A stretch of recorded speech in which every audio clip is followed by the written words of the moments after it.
Isaku, une jeune fille de 5 ans, perd brutalement ses parents dans un accident de voiture. Après la mort de ses parents, elle est recueillie par son grand-père Yakuza et est élevée au sein du clan. Keiya, le numéro 2 du clan, est chargé de son éducation. Malgré la perte de ses parents, la tendresse de Keiya suffit à combler cette dernière qui tomba vite amoureuse de lui. Toutefois, la situation d'Isaku devient encore plus inquiétante lorsque ses camarades de classe commencent à l'éviter en raison de ses liens familiaux.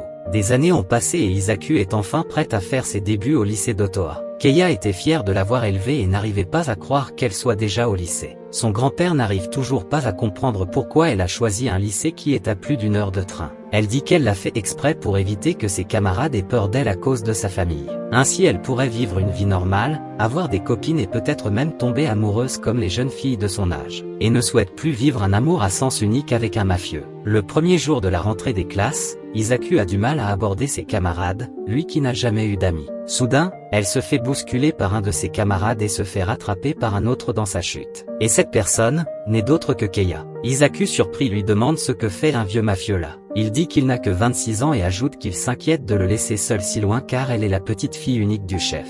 Mais lorsqu'Isaku réplique que l'accompagner suffira, il dit que l'enceinte du lycée est pleine de dangers car il y a des garçons, laissant Isaku sans voix. Elle disait vouloir connaître l'amour mais il trouve que c'est encore trop tôt. Les hommes sont des loups qui ne pensent qu'au sexe. Alors il a donc décidé d'entrer au lycée afin de la protéger des griffes de ces garçons. Toutefois, Isaku n'est pas du tout ravi et lui interdit de l'approcher lorsqu'ils sont au lycée. Isaku retourne en classe et ne sait pas toujours comment se faire des amis. Pendant qu'elle essaie sa technique spéciale, celui de faire semblant de dormir, Keiya lui demande si elle ne compte pas aborder ses camarades.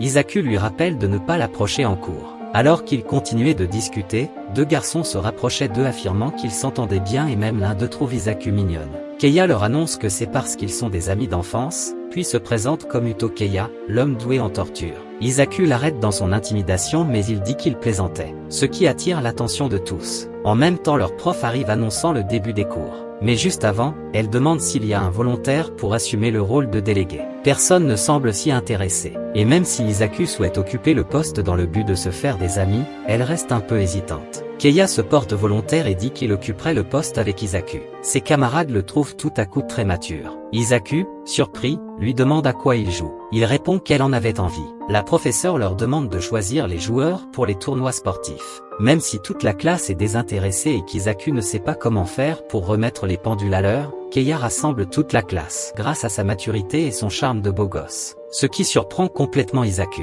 Plus tard Isaku se sent mal pour être incapable de communiquer alors qu'un vieux de 26 ans s'est déjà intégré à la classe. Après avoir discuté avec Isaku pendant un temps, Keiya l'enlace puis l'allonge sur le lit. Isaku, un peu gêné, lui demande de le relâcher. Keiya dit qu'il n'a pas envie puis lui murmure à l'oreille qu'elle est mignonne. Les yeux de cette dernière s'écarquillent puis elle lui demande d'arrêter. Cependant Keiya prétend qu'elle est mignonne. Pendant ce temps Isaku se morfondre sur elle-même. Le lendemain, Isaku demande l'aide de son clan pour l'entraîner au sport afin que Keiya le remarque et reconnaît enfin sa valeur en tant que son égale et non une gamine. Même ses camarades étaient surpris qu'elle s'est donné autant de mal. Juste après quelques temps, Keiya remarque qu'Isaku s'est totalement intégré à sa classe. Il lui avoue plus tard que la voir épanouie sans lui, le rend un peu triste. Isaku lui demande ce qu'il insinuait. Avec un air un peu triste, il dit que c'est probablement ce qu'on ressent lorsque son enfant quitte son nid. Isaku, un peu déçu par sa réponse, la rassure qu'il se trompe et qu'elle ne peut pas s'éloigner de lui. C'est parce qu'il est à ses côtés, qu'elle arrive à tout donner, et qu'il serait toujours le centre de son monde. Pendant ce temps, Isaku le trouve mignon à croquer et ne voit pas comment lui résister. Ses sentiments ne font que grandir à chaque moment passé ensemble. Un jour après les cours, elle fut abordée par un étudiant qui était dans la classe voisine et qui avait l'air cool. Il se présente comme Tamaru puis lui demande si elle et Keiya sont en couple. Isaku, embarrassé, répond que non et ajoute qu'ils sont juste des amis d'enfance. Tamaru profite de l'occasion pour lui demander si elle est célibataire. Isaku répond à la hâte que oui sans trop comprendre ce qui se passait. Tamaru lui propose ensuite de lui donner son Instagram. Isaku ajoute qu'elle a un compte qu'il n'utilise pas vraiment, mais qu'elle est plutôt fréquent sur Line. Tamaru insiste qu'elle l'ajoute sur Instagram et qu'il va lui apprendre à l'utiliser. Ce qui fait beaucoup plaisir à Isaku. Keiya, qui les surprend en train d'échanger leurs coordonnées, rentre chez lui tout en colère et commence à tirer des pistolets à l'air. Ses subordonnés surpris croyaient à une attaque. Il demande ce qui lui arrive. Il répond que Tamaru de la classe voisine a pris le numéro d'Isaku. Mais lorsque l'un d'entre eux trouvait mignon qu'Isaku a trouvé un garçon, cela le met encore plus en colère. Juste après, il pense mettre fin à leur relation. Au même moment, Isaku dans sa chambre, trouve que ses sentiments pour Keiya n'ont pas du tout changé. Au contraire, ils ne font que grandir. En même temps, elle reçoit un message de Tamaru. Isaku, naïve et ignorante, pense qu'elle est en train d'échanger un vrai message entre amis, elle qui n'en a jamais eu, et trouve que si elle pouvait tomber amoureuse de lui, ce serait sûrement bien pour elle. Le lendemain, lorsque Keiya les voit ensemble, il était venu jouer les troupes fêtes et prétend ne pas le voir car il est trop petit. Il lui demande ensuite de quoi il parle. Tamaru est hésitant, mais Keiya dit qu'il va directement demander à Isaku. Il essaie de l'intimider en lui demandant de ne plus tourner autour d'Isaku et qu'il va lui présenter une autre fille. Isaku froissé lui demande d'arrêter, ce qui touche énormément Tamaru qu'elle prenne parti. Dans la soirée, elle reçoit un message de Tamaru qui va l'inviter à une soirée karaoké entre potes la semaine prochaine. Isaku euphorique se faisait des films. Keiya le surprend et confisque son téléphone. Isaku lui demande de lui rendre le téléphone mais Keiya réplique qu'il va bloquer Tamaru. Isaku cherche toujours à reprendre son téléphone.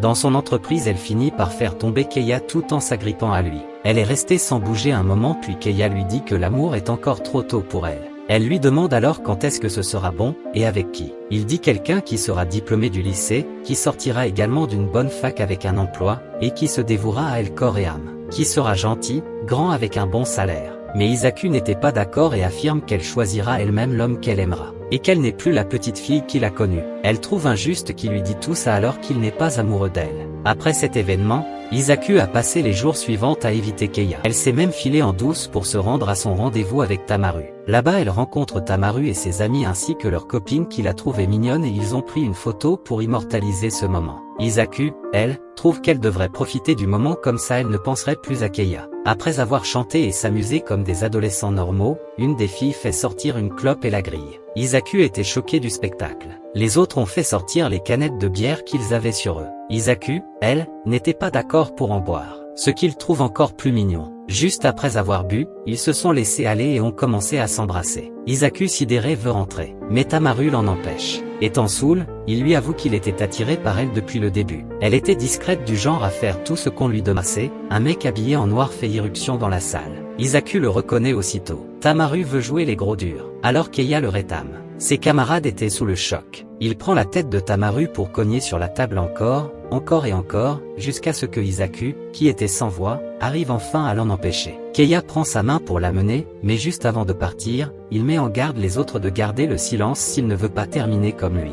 Isaku était embarrassé et ne savait pas quoi dire à Keiya. Une fois dans la voiture, il lui demande ce qu'il lui a fait. Elle répond que rien. Pendant ce temps, elle trouve qu'elle a foncé tête baissée et ne pense qu'à aimer une autre personne, et voilà le résultat. Décidément, elle n'est qu'une petite fille et trouve sa vie pathétique. Keiya remarque qu'elle est triste et lui donne un câlin. Isaku lui demande comment il a fait pour la retrouver. Il dit qu'il a installé un GPS sur son téléphone puis lui défend de sortir sans prévenir et qu'il s'est inquiété. Ensuite il lui fait réaliser que c'est ce qui arrive quand on suit des gens sans rien savoir du monde. Isaku s'excuse pour lui avoir mis du gloss. Mais après avoir enlevé ses lunettes de soleil, il remarque qu'elle s'est maquillée. Isaku dit qu'elle l'a fait pour se faire belle pour sa sortie. Mais Keiya continue de la regarder sans détourner les yeux, ce qui met mal à l'aise cette dernière. Keiya lui annonce que même s'il soit étudiant ou salarié, gentil ou froid, grand ou petit, faible ou fort, jamais il ne pourrait accepter qu'un homme l'éloigne de lui.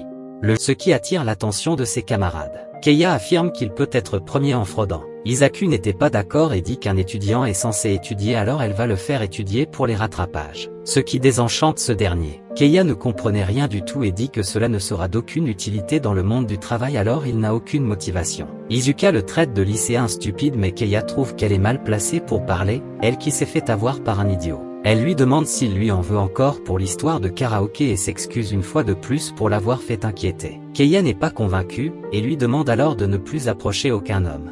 Isaku ne sait plus quoi faire. Elle lui demande s'il a toujours envie. Il dit uniquement si elle le veut aussi. Isaku affirme qu'elle n'est pas contre et qu'elle a également envie. Vont-ils le faire ou pas? Merci d'avoir regardé cette vidéo jusqu'à la fin et si elle vous a plu le petit pouce et le bouton s'abonner. Salut et à la prochaine.